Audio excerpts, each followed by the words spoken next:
is reforming public education. There are two reasons for it.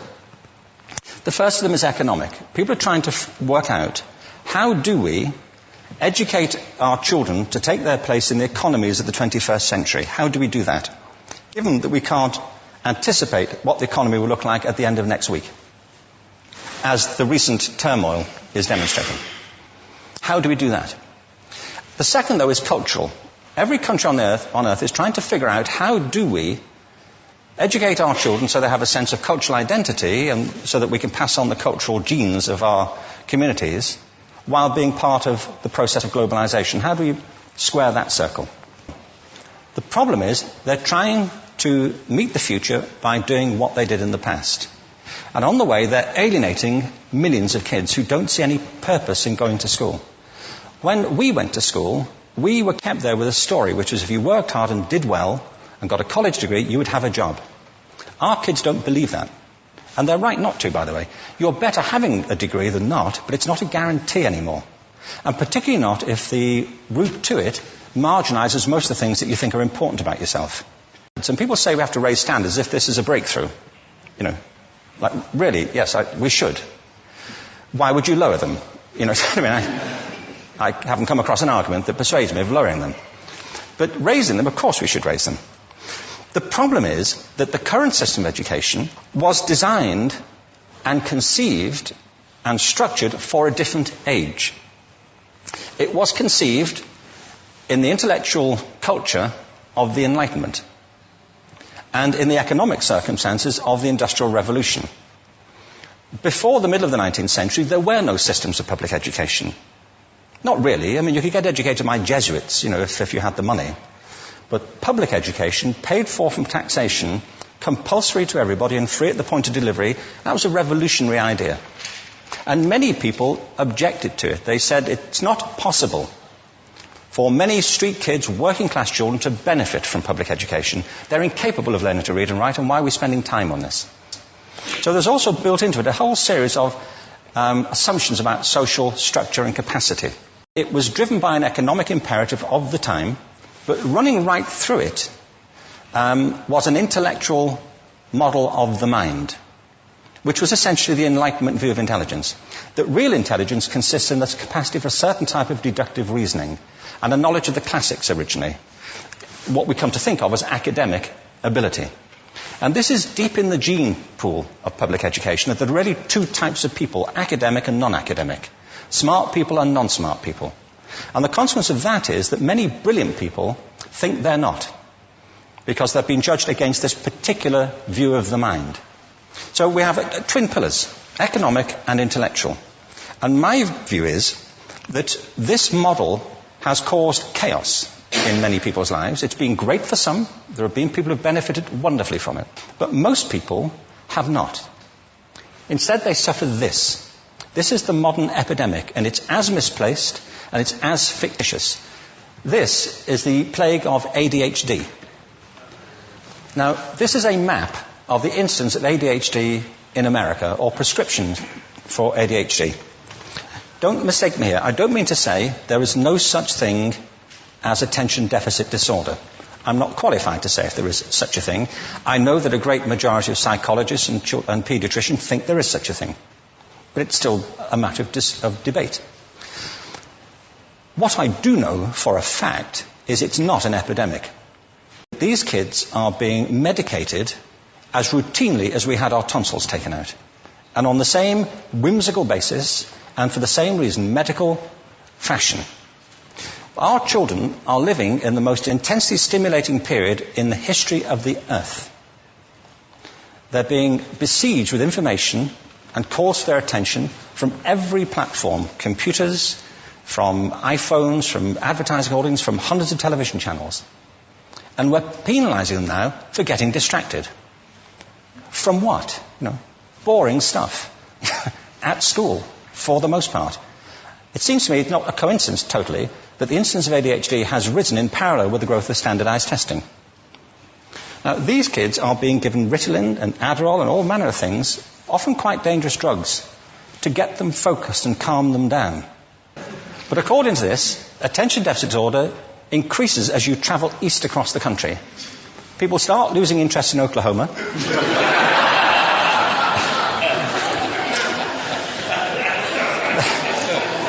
They can hardly think straight in Arkansas. And by the time they get to Washington, they've lost it completely. And there are separate reasons for that, I believe. It's a fictitious epidemic. If you think of it, the arts, and I don't say this exclusively of the arts, I think it's also true of science and of maths, but I say about the arts particularly because they are the victims of this mentality currently, particularly. The arts especially address the idea of aesthetic experience. An aesthetic experience is one in which your senses are operating at their peak, when you're present in the current moment, when you're resonating with the excitement of this thing that you're experiencing, when you are fully alive. An anesthetic is when you shut your senses off and deaden yourself to what's happening. And a lot of these drugs are that. We're getting our children through education by anesthetizing them. And I think we should be doing the exact opposite. We shouldn't be putting them asleep. We should be waking them up to what they have inside of themselves. But the model we have is this. I believe we have a system of education that is modeled on the interests of industrialism and in the image of it. I'll give you a couple of examples. Schools are still pretty much organized on factory lines, so ringing bells, separate facilities, specialized into separate subjects. We still educate children by batches. We put them through the system by age group. Why do we do that? Why is there this assumption that the most important thing kids have in common is how old they are? It's like the most important thing about them is their date of manufacture. You know what I mean? Well, I know kids who are much better than other kids at the same age in different disciplines, or at different times of the day, or better in smaller groups than in large groups, or sometimes they want to be on their own. If you're interested in the model of learning, you don't start from this production line mentality. It's essentially about conformity, and increasingly it's about that as you look at the growth of standardized testing and standardized curricula. And it's about standardization. I believe we've got to go in the exact opposite direction. That's what I mean about changing the paradigm. There was a great study done recently of divergent thinking. Published a couple of years ago. Divergent thinking isn't the same thing as creativity. I define creativity as the process of having original ideas that have value. Divergent thinking isn't a synonym, but it's an essential capacity for creativity.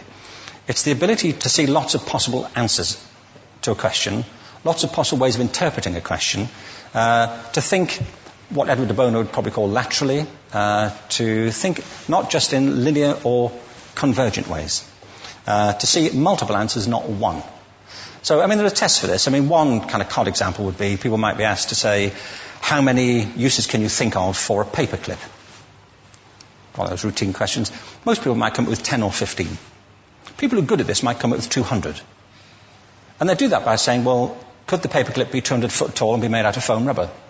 Does it have to be a paperclip as we know it, Jim? Now, there are tests for this, and they gave them to 1,500 people. This is in a book called Breakpoint and Beyond.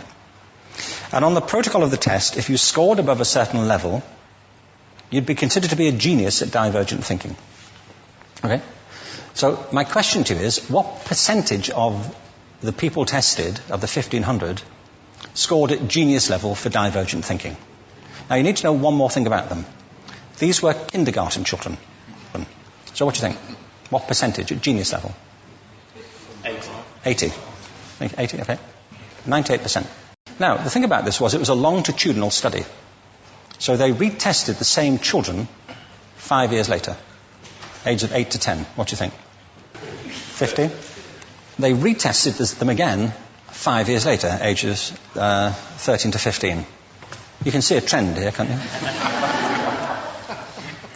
Now, this tells an interesting story, because you could have imagined it going the other way, couldn't you? You start off not being very good, but you get better as you get older. But this shows two things. One is we all have this capacity, and two, it mostly deteriorates. Now, a lot of things have happened to these kids as they've grown up. A lot. But one of the most important things that happened to them, I'm convinced, is that by now they've become educated.